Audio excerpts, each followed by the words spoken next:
Hello, my beautiful starlets. I'm so sorry that we're a bit behind this month. You are going to get all of the video, all of the podcast, the sigil for people, and the magical spell book entry for everybody on 25 and above. We're going to have a giveaway at the end of the month for 50 and above because it's a nice big oracle set that I'm giving away. We're going to have lots of juicy content coming. So this video, who is the Dark Goddess? This is going to be a discussion of who I feel the Dark Goddess is and what that means from this point in particular on my spiritual path. So I have other videos discussing the Dark Goddess, and I'm going to reiterate a couple of points because I think they're super important. But with regards to our shadow work that we're doing this month, boy is it a doozy, and who she is. So, the idea of the archetype of the Dark Goddess is applied to certain goddesses. And to understand that, we have to understand the idea of why it's called dark.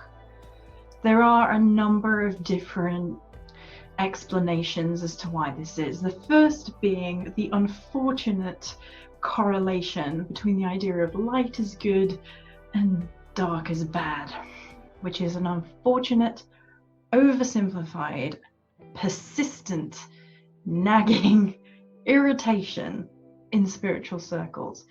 It kind of blends or bleeds over from the more dogmatic religions, which like to have, you know, the good guy, the bad guy, and the rules. Well, paganism isn't really like that, and it is a path which you build yourself, and you're largely only accountable to self, for better or worse. And that leads to all kinds of arguments as to what is good, what is moral, what is ethic, what is real, etc. But the Dark Goddess and the idea of dark is attributed to qualities which are on the scale, or on the tipping scale maybe, of what some people would deem to be negative roles, aspects, emotions within life. So a lot of your quote-unquote dark goddesses deal with themes in the difficult areas of the emotion. They might embody emotions such as rage, is in the case of Kali, and it's not to say that the goddess Kali is always full of rage. It is that she is most associated with this. Perhaps it's a goddess of death, such as the goddess Morrigan or the goddess Hel from the Nordic tradition. Then it might be to do with vengeance, war, blood, fighting, aggression, rebirth following on from death.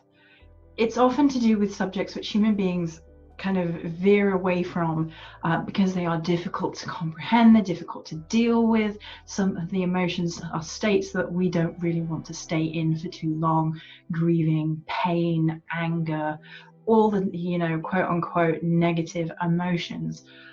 And I don't like any of this personally, because it makes out that certain emotions are bad, negative, that we shouldn't experience them. And we're a human being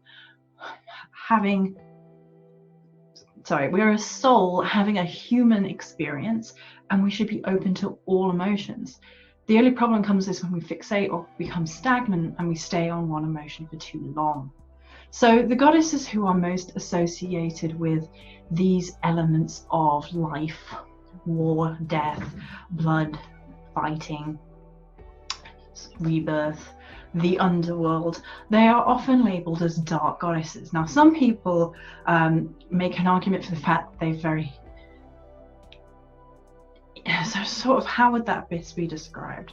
They embody and also enable us to go through shadow work, the shadow self, the things about ourselves that we bury deep within the dark recesses of the mind, or in the body, even when we feel it within the body. And therefore the dark title goes along with that, because These are goddesses that wear their shadows on their skin. They embody it. They emblazon it into the world. Their mythology, perhaps, which should be taken with a pinch of salt, shows them really embodying those traits so that they come to light, so that they are discussed, so that they are a matter of acceptance rather than being shooed under the rug and never discussed. For me, all of these terms are oversimplifications. They're fine for getting to the point where you're starting to understand, you're starting to comprehend, you're starting to connect with these energies, both within the self and within deity. But I feel that if we treat people as they come in with kind of kids' gloves, like they can't understand some of the broader concepts, it's kind of a detriment to people, and it kind of teaches a pattern that then you have to unlearn as you go forward, which isn't really helpful for anybody. And it's an unfortunate cycle we get in paganism, you know, the 101 cycle. And a lot of people don't go past that. Either they lose interest, or they move away from it, or they struggle finding the material or knowing what to do because they haven't been steeped in a dynamic sense of who they are deep down. It's shown that they can understand the complexity in the beginning, that they don't need light and dark as two very defined terms on either side of the fence, when in fact everything flows into everything else. And I will give the easiest example that I can think of. So light, which is often given as goodness, wholeness, gentleness, sweetness, right? Light can burn you. Light can blind you.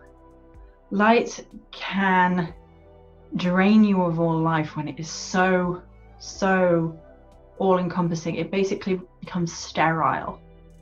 And on the flip side of that, the dark, which has been given as scary and evil and all these very negative terms, darkness can be the mother womb. It can be restful. It can be the peace of the night sky. It can be gentleness, honoring self. Dark doesn't have to equate to negative, and light doesn't have to equate to positive when there are positives and negatives within both. And we can make arguments about what positive and negative even is, because all it is eventually is human beings deciding what is good and bad. It's like Shakespeare has it, you know, nothing was either good or bad, but thinking made it so. And so when we apply these terms to what a goddess is, they are woefully inadequate, and this is why. Goddesses are beyond human understanding, and that's okay. We get fragments that we understand. They relate to us in ways that we can understand, but I often feel it's like us talking to ants, and the ants are like, look at these humans, they're massive, they could crush us with one blow, they could leave salty, you know, nastiness outside and kill our entire colony, or they might like throw us a sandwich and oh, the tribe is saved. And it kind of has that kind of same vibration to it, that they are spirits who are so far beyond human comprehension. And the way I say it for ease is big goddess, little human, which I have said in one of my articles before. And the whole kind of arguing about what a goddess is and what a goddess isn't is kind of pointless to me, because I don't think anybody has the keys to the complete answer, and we're never going to. We can discuss, we can explain, we can dive into our experiences, and a lot of them are shared experiences, which is fascinating. Those patterns of correlation that go across the spiritual ecosystem, it's fascinating stuff. But there is no right answer. And it's very important in this shadow season of Scorpio, where there's all this, you know, manipulation tactic and self-righteous stuff. There is no one way up the mountain. There are many. There is the right way for us, and there is honoring that there is the right way for someone else. Obviously, we speak out against abuses and such of that. That is not the right way up the mountain. That is human beings being ugly within themselves or evil within themselves, which is a whole other conversation. So, with all these things in mind, the goddesses who have been labeled as dark goddesses, for me, definitely Aurora. Roar, more primal, wilder, less tame, less civilized. They definitely have their hands and fingers in the dirt. They are interesting. They're fascinating. I mean, personal bias, totally personal bias right there. But they deal with the realm of the psyche, of the unknowable, the unlovable, the broken, the painful, and they seek to, more often than not, rise up our shadows so that we deal with them. They're tough love cookie mamas. They are those who don't do platitude. They do attitude, not platitude. Quote of the video. I enjoyed that, even if I said it, which is lame, but hey. So dark goddess energy is really about who are we underneath? Who are we if we allow ourselves to be wild and raw and ferocious? Who are we when we're not trying to fit in somebody else's small box? Who are we when we're not trying to dim down our shine to make people feel comfortable? There is still personal accountability, and honestly, I don't understand why people think that, you know, that the idea of getting in touch with your wildest, rawest potential means that you're free from consequences of that potential and of your behavior. You're not. You're still required to be a decent human being. That never leaves the show. It's just you shining from the inside out and going through the difficult stuff, the difficult life experiences, the painful life experiences, knowing that you can conquer them, that you can turn from pain and anguish into survivor, and from survivor you can alchemize into thriver. And these are some of the archetypes that I personally have felt that I've been through and cycle through as well. Because sometimes we don't feel like we're thriving and we have to go back to the drawing board. Sometimes our shadows are overwhelming so much they're piling up on top of us and we don't know what to do. We're feeling lost, we're feeling broken. We might reach out to people and say, I'm struggling. And in the same token, we might reach out to the dark goddesses and say, I know these are your lessons. I can feel your mighty presence behind them. I know these are some of the most important lessons of life. I can feel the gravitas. I can feel the importance of the spiritual weight of these energies, these lessons. But at the same time, I'm feeling dragged under the undertow. I'm drowning. How do I cope?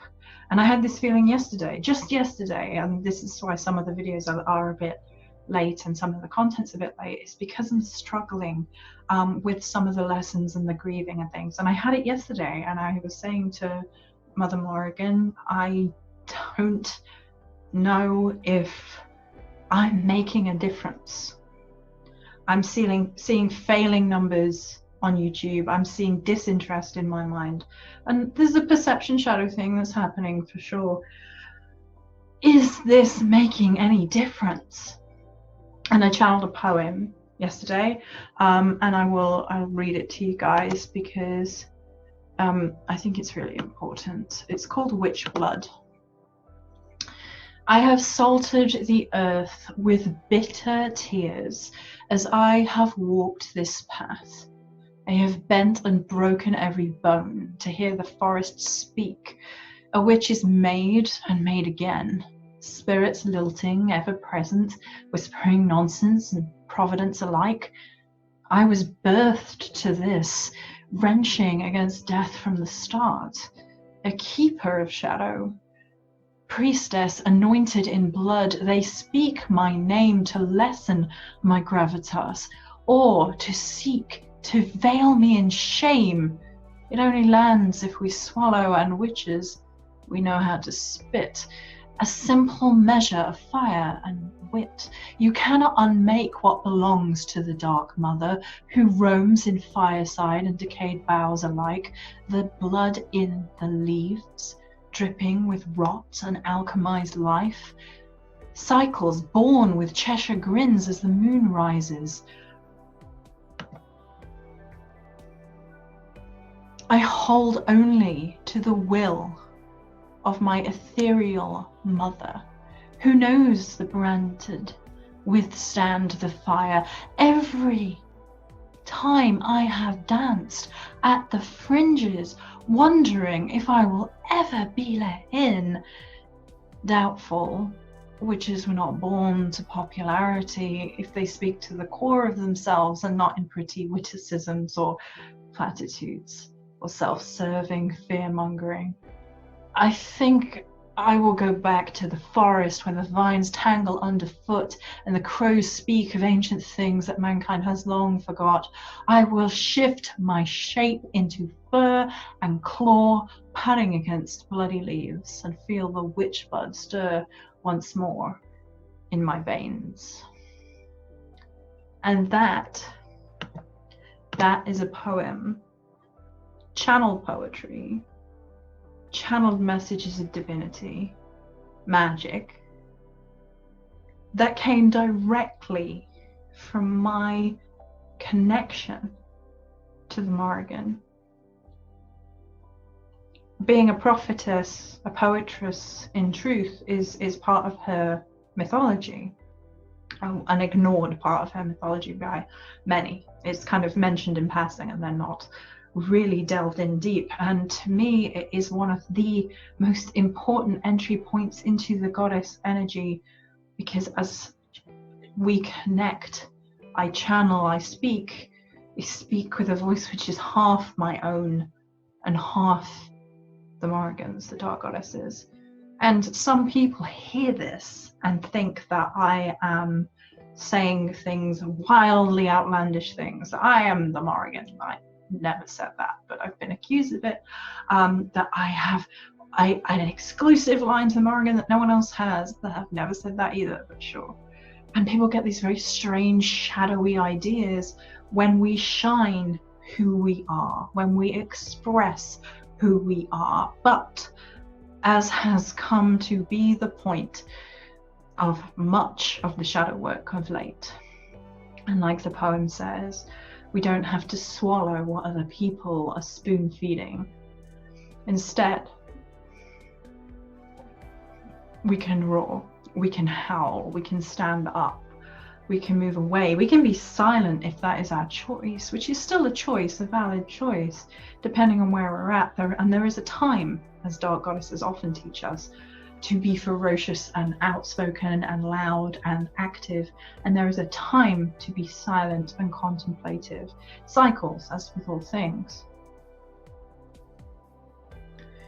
The Dark Mother, the Dark Goddess, is definitely an energy which brings to the fore both the shadows of self and the shadows of others.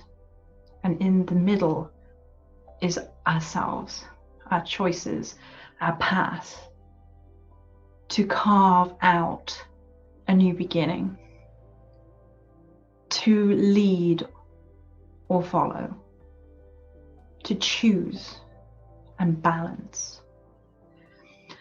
And I think perhaps the story which best sums up my current relationship with Dark Goddess and what that means is a week ago, I was feeling overwhelmed. I was feeling in pain. I've been grieving. I'd been hurting. I'd not been coping very well. And I was so overwhelmed I couldn't do what I was supposed to be doing that day, and I was feeling very guilty about it.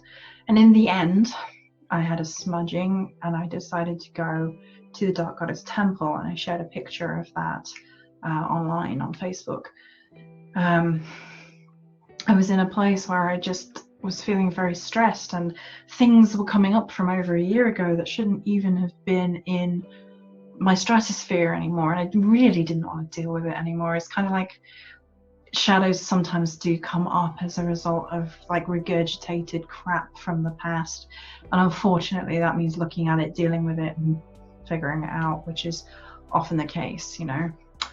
And so I went to this Dark Goddess temple. I spent time in there in the beautiful energy. So sorry about the background noise, guys.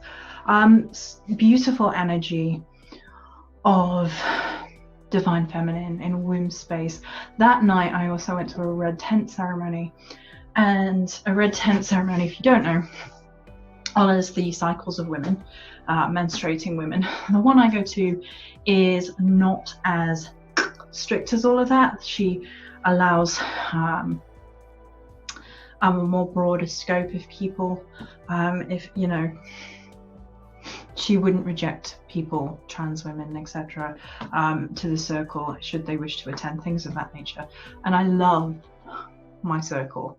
It is a great sense of strength, source of strength for me, especially when a lot of the shadows are bringing up stuff about women who are aggressive or manipulative or deceptive, or they're up to no good, which are shadows that I deal with, unfortunately. There you go. And I didn't want to get into a negative thought pattern with it, and going to the red tent was the answer.